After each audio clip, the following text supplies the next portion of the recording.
বিএনপির ভাবমূর্তি নষ্ট করার জন্য জিসাসকে ব্যবহার করছে কিছু আওয়ামী লীগপন্থী নেতাকর্মীরা।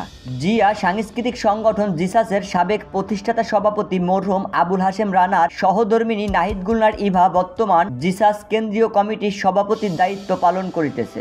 ইদানিং কিছু আওয়ামী লীগপন্থী কর্মী জিসাসকে ব্যবহার করছে এবং কেন্দ্রীয় কমিটির বিভিন্ন পদ পদবি দাবি করে প্রোগ্রাম করছে। এতেও তারা ক্ষান্ত হন নাই। সম্মানিত সভাপতি নাহিদ গুলনার ইভার সম্মান ক্ষুণ্ণ করার জন্য বিএনপি নেতাকর্মীর সামনে ছোট করার পায়চারি করছে। ইদানিং একটা ফেসবুক পেজ থেকে মিথ্যা বানোয়াট পোস্ট করে মানহানি করছেন নাহিদ গুলনার ইভাকে। পাপিয়া মাহি ফেসবুক প্রোফাইল থেকে গুজব ছড়ানো হচ্ছে। এ বিষয়ে নাহিদ গুলনার ইভা থানায় একটি লিখিত অভিযোগ দায়ের করেছেন। জিয়া সাংস্কৃতিক সংগঠন জিসাসের সকল অঙ্গ সংগঠনের নেতাকর্মীদের দৃষ্টি আকর্ষণ করছি, এই সকল মিথ্যা গুজবে কেউ কান দিবেন না।